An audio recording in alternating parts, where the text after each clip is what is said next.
अस्सलाम वालेकुम दोस्तों, आज मैं फिर से हाज़िर हूँ एक नए वीडियो के साथ। तो आपका स्वागत है आज के इस नए और लेटेस्ट वीडियो में। आज मैं मौजूद हूँ क्लास 12th के चैप्टर नंबर फर्स्ट के साथ वीवीआई क्वेश्चन को लेकर के, जो कि 2025 बोर्ड एग्ज़ाम के लिए बेहद बेहद मुफीद होगा। और अगर आप इसको सिर्फ कंप्लीट कर लेते हैं तो इस बार जो हमारा सीरीज चल रहा है, अब की बार 450 पार आपको लाने से कोई नहीं रोक सकता। इसीलिए आप जो है इसे ज़रा सा भी मिस ना करें और बेहतर से बेहतर अपनी तैयारी को करें। तो आइए बिना देरी किए हुए आज की इस क्लास को हम शुरू करते हैं। तो शुरू करने से पहले अगर आप मेरे चैनल पर नए हैं तो आप इसे लाइक करें, सब्सक्राइब करें और ज़्यादा से ज़्यादा जो है अपने दोस्तों में से शेयर करें, ताकि वो भी जो है इस क्लास को देख करके अपनी तैयारी को बेहतर से बेहतर कर सकें। तो आइए देखते हैं सवाल नंबर फर्स्ट क्या कहता है। सवाल नंबर फर्स्ट कहता है कि मिर्ज़ा फ़रहतुल्लाह बेग के साथ मदरसे में कौन थे। मिर्ज़ा फ़रहतुल्लाह बेग के साथ मदरसे में कौन थे, मैं बताता चलूँ कि ये जो चैप्टर नंबर फर्स्ट है उसका नाम है नज़ीर अहमद की कहानी। क्या नाम है? नज़ीर अहमद की कहानी। ये पहला चैप्टर का नाम है और इसके जो मुसन्निफ़ हैं उनका नाम है फ़रहतुल्लाह बेग। क्या नाम है? फ़रहतुल्लाह बेग नाम है। फ़रहतुल्लाह बेग नाम है, ठीक है, मुसन्निफ़ का नाम। और ये जो है कि ये खाका है। क्या है? एक खाका है, आप याद रखेंगे। तो अब देखिए सवाल नंबर फर्स्ट क्या कहता है। सवाल नंबर फर्स्ट है कि फ़रहतुल्लाह बेग के साथ मदरसे में कौन थे। ऑप्शन ए है मिस्टर रज़ा, ऑप्शन बी है मियाँ दानी, ऑप्शन सी है मिस्टर मुबीन, ऑप्शन डी है मियाँ साफ़ी। तो इसका जो राइट आंसर है वो हो जाएगा ऑप्शन नंबर बी। क्या हो जाएगा? ऑप्शन नंबर बी हो जाएगा राइट आंसर। मियाँ दानी थे जो कि फ़रहतुल्लाह बेग के साथ मदरसे में नज़ीर अहमद के घर पढ़ने जाया करते थे। अब चलते हैं सवाल नंबर 2 की तरफ। सवाल नंबर 2 क्या कहता है। सवाल नंबर 2 कहता है कि उर्दू का पहला खाका निगार कौन है। तो उर्दू का पहला खाका निगार कौन है? ऑप्शन ए है फ़रहतुल्लाह बेग, ऑप्शन बी है मौलवी अब्दुल हक, ऑप्शन सी है मौलवी ज़काउल्लाह, मौलवी अब्दुल समद। जिसका जो राइट आंसर है वो हो जाएगा ऑप्शन नंबर ए। क्या हो जाएगा? ऑप्शन नंबर ए हो जाएगा फ़रहतुल्लाह बेग। क्या हो जाएगा? ऑप्शन नंबर ए हो जाएगा फ़रहतुल्लाह बेग। अब चलते हैं सवाल नंबर 3 की तरफ। सवाल नंबर 3 क्या कहता है हमारा। सवाल नंबर 3 कहता है कि नज़ीर अहमद फ़रहतुल्लाह बेग के कौन थे। नज़ीर अहमद फ़रहतुल्लाह बेग के कौन थे? ऑप्शन ए है शागिर्द, ऑप्शन बी है वालिद, ऑप्शन सी है उस्ताद, ऑप्शन डी है चचा। तो मैं आपको बताता चलूँ कि ये जो फ़रहतुल्लाह बेग थे इनके साथ एक और थे मियाँ दानी। क्या थे? मियाँ दानी। ये दोनों जो थे नज़ीर अहमद के यहाँ पढ़ने जाते थे और नज़ीर अहमद इनको पढ़ाया करते थे। यानी कि देखा जाए कि नज़ीर अहमद जो थे फ़रहतुल्लाह बेग और मियाँ दानी के क्या थे, तो उस्ताद थे। तो इस सवाल का जो राइट आंसर है वो हो जाएगा ऑप्शन नंबर सी। क्या हो जाएगा? ऑप्शन नंबर सी हो जाएगा, उस्ताद थे।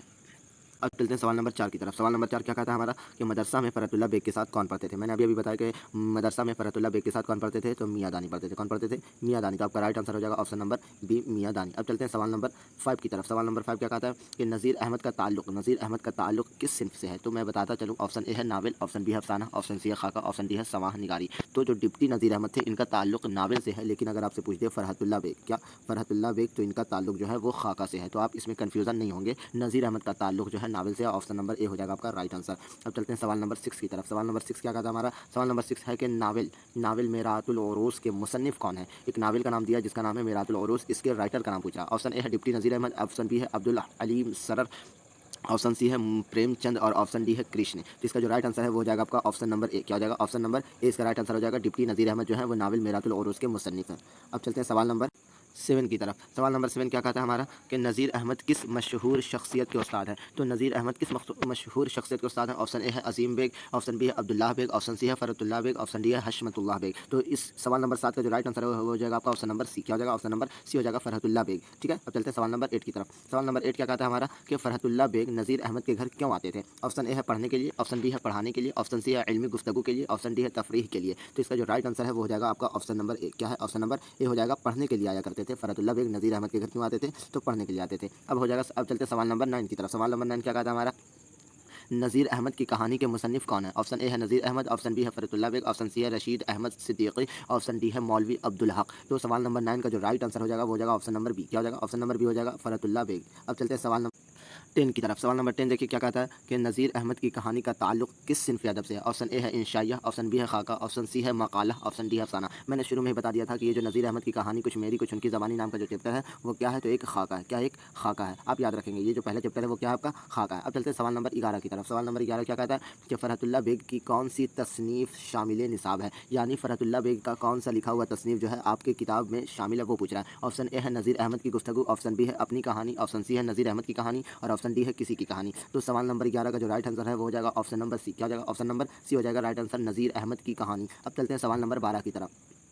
सवाल नंबर 12 क्या कहता है कि फ़रहतुल्लाह बेग शेर खानी में किस तरह की गलतियाँ करते थे। फ़रहतुल्लाह बेग शेर खानी में किस तरह की गलतियाँ करते थे। देखिए ऑप्शन नंबर ए है इमला की, ऑप्शन नंबर बी है मुहावरे की, ऑप्शन नंबर सी है वाहिद जमा की और ऑप्शन नंबर डी है एराब की। तो सवाल नंबर 12 का जो राइट आंसर है वो हो जाएगा आपका क्या, ऑप्शन नंबर डी हो जाएगा। क्या हो जाएगा, ऑप्शन नंबर डी हो जाएगा एराब की। आपको बताता चलूँ कि ये जो फ़रहतुल्लाह बेग थे इनके साथ जो मियाँ दानी थे, कौन थे, मियाँ दानी थे, वो भी गलतियाँ करते थे, लेकिन वो एराब की गलती नहीं करते थे, बल्कि वो क्या करते थे, नज़्म को नस्र की तरह पढ़ते थे। नज़्म को किस तरह पढ़ते थे, तो वो नस्र की तरह पढ़ते थे, यानी कि जो शेर व शायरी होता है उसको ये जुदा जुदा करके कहानी की तरह पढ़ दिया करते थे, जिससे जो है मौलवी साहब हमेशा अपने शागिर्दों से खफा हो जाया करते थे। अब चलते हैं सवाल नंबर 13 की तरफ। अब देखें सवाल नंबर 13 क्या कहता है कि किसी शख्स की तहरीरी तस्वीर कशी को क्या कहते हैं। ऑप्शन ए है सवाह निगारी, ऑप्शन बी है खाका निगारी, ऑप्शन सी है इंशाइया निगारी, ऑप्शन डी है अफसाना निगारी। तो सवाल नंबर 13 का जो राइट आंसर है वो हो जाएगा आपका ऑप्शन नंबर बी। क्या हो जाएगा, ऑप्शन नंबर बी हो जाएगा राइट आंसर, खाका निगारी। किसी शख्स की तहरीरी तस्वीर कशी को जो है हम खाका निगारी कहते हैं। अब चलते हैं सवाल नंबर 14 की तरफ। सवाल नंबर 14 की तरफ। सवाल नंबर 14 क्या है, और मिर्ज़ा फ़रहतुल्लाह बेग के जद्दे अमजद किस बादशाह के ज़माने में हिंदुस्तान आए थे। देखिए सवाल क्या कह रहा है कि जो फ़रहतुल्लाह बेग थे उनके जो जद्दे अमजद का मतलब होता है पूर्वज लोग, जो इनके जो पूर्वज थे दादा परदादा, वो किस बादशाह के ज़माने में हिंदुस्तान आए थे। देखें ऑप्शन ए है औरंगज़ेब के ज़माने में, या शाहजहाँ के ज़माने में, या शाह आलम सानी के ज़माने में, या बहादुर शाह जफ़र के ज़माने में। तो क्वेश्चन नंबर 14 का जो राइट आंसर है वो हो जाएगा ऑप्शन नंबर सी। क्या हो जाएगा, ऑप्शन नंबर सी हो जाएगा, शाह आलम सानी के ज़माने में। अब देखते हैं सवाल नंबर 15 की तरफ। देखें सवाल नंबर 15 क्या कहता है हमारा, सवाल नंबर 15 कहता है कि मिर्ज़ा फ़रहतुल्लाह बेग के जद्दे अमजद कौन थे। मिर्ज़ा फ़रहतुल्लाह बेग के जद्दे अमजद कौन थे, यानी इनके जो दादा परदादा थे पूर्वज, उनका नाम पूछ रहा। ऑप्शन ए है मिर्ज़ा अफजल बेग, ऑप्शन बी है Mirza Abdullah bag, option C है मिर्ज़ा नसरुल्लाह बेग, ऑप्शन डी है मिर्ज़ा आरिफ बेग। तो सवाल नंबर 15 का जो है राइट आंसर हो जाएगा आपका ऑप्शन नंबर ए। क्या हो जाएगा, ऑप्शन नंबर ए हो जाएगा मिर्ज़ा अफजल बेग। अब चलते हैं सवाल नंबर 16। आप देखें सवाल नंबर 16 में क्या कहता है, फ़रहतुल्लाह बेग के दादा कौन थे। फ़रहतुल्लाह बेग के दादा का नाम क्या था। Option A Hashmatullah bag, option B है रफ़अतुल्लाह बेग, ऑप्शन सी है Mirza Abdullah bag, option D है इनायतुल्लाह बेग। तो सवाल नंबर 16 का जो राइट आंसर है वो हो जाएगा ऑप्शन नंबर सी। क्या हो जाएगा, ऑप्शन नंबर सी हो जाएगा, मिर्ज़ा अब्दुल्लाह बेग जो था फ़रहतुल्लाह बेग के दादा का नाम था। अब चलते हैं सवाल नंबर 17 की तरफ। सवाल नंबर 17 क्या कहता है, मिर्ज़ा फ़रहतुल्लाह बेग की पैदाइश कब हुई थी। ऑप्शन ए है 1881 ईस्वी में, ऑप्शन बी है 1885 ईस्वी में, ऑप्शन सी है 1886 ईस्वी में, या ऑप्शन डी है 1887 ईस्वी में। तो सवाल नंबर 17 का जो राइट आंसर हो जाएगा वो हो जाएगा ऑप्शन नंबर बी। क्या हो जाएगा, ऑप्शन नंबर बी हो जाएगा 1885 ईस्वी में जो है मिर्ज़ा फ़रहतुल्लाह बेग की पैदाइश हुई थी। और वो भी मैं बता दूँ कि इनकी पैदाइश कहाँ हुई थी, तो दिल्ली में हुई थी। कहाँ हुई थी, दिल्ली में एक जगह है चौड़ी दालान। क्या नाम है, चौड़ी दालान नाम की एक जगह है जहाँ इनकी पैदाइश हुई थी। अगर आपसे पूछे कि फ़रहतुल्लाह बेग की पैदाइश कब हुई थी, तो 1885 ईस्वी में। कहाँ हुई थी, तो दिल्ली में। और दिल्ली में कहाँ हुई थी, तो चौड़ी दालान नाम की जो है एक बस्ती है, वहाँ जो है फ़रहतुल्लाह बेग की पैदाइश हुई थी। अब चलते हैं सवाल नंबर 18 की तरफ। सवाल नंबर 18 क्या कहा था हमारा, सवाल नंबर 18 है कि मिर्ज़ा फ़रहतुल्लाह बेग के वालिद का नाम क्या था। देखा ऑप्शन ए है मिर्ज़ा नसरुल्लाह बेग, ऑप्शन बी है Mirza Hashmatullah bag, option C है इनायतुल्लाह बेग, ऑप्शन डी है मिर्ज़ा आज़मतुल्लाह बेग। तो सवाल नंबर 18 का जो राइट आंसर है वो हो जाएगा आपका ऑप्शन नंबर बी। क्या हो जाएगा, ऑप्शन नंबर बी हो जाएगा आपका राइट आंसर, मिर्ज़ा हशमतुल्लाह बेग। अब चलते हैं सवाल नंबर 19 की तरफ।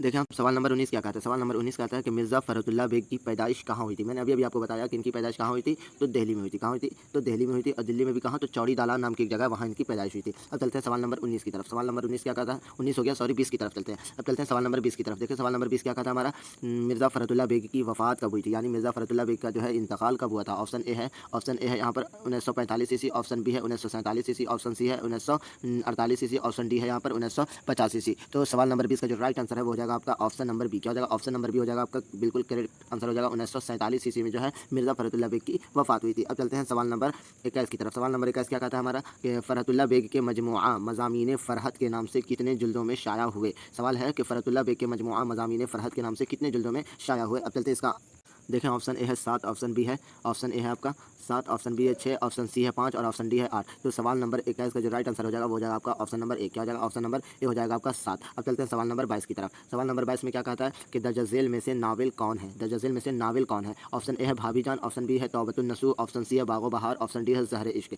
तो सवाल नंबर 22 का जो राइट आंसर है वो हो जाएगा आपका ऑप्शन नंबर बी। क्या हो जाएगा, ऑप्शन नंबर बी हो जाएगा तौबतुन नसूह। मैं आपको बताता चलूँ कि ये जो ऑप्शन नंबर ए है भाभी जान, ये आपका एक अफसाना है। ऑप्शन नंबर बी सी जो है बागो बहार, ये आपका एक दास्तान है। और ऑप्शन नंबर डी जो है ये ज़हर इश्क, ये आपका एक मसनवी है। ठीक है, तो आपका सवाल नंबर 22 का जो राइट आंसर है वो हो जाएगा ऑप्शन नंबर बी, तौबतुन नसूह जो है एक नावल है। अब चलते हैं सवाल नंबर 23 की तरफ।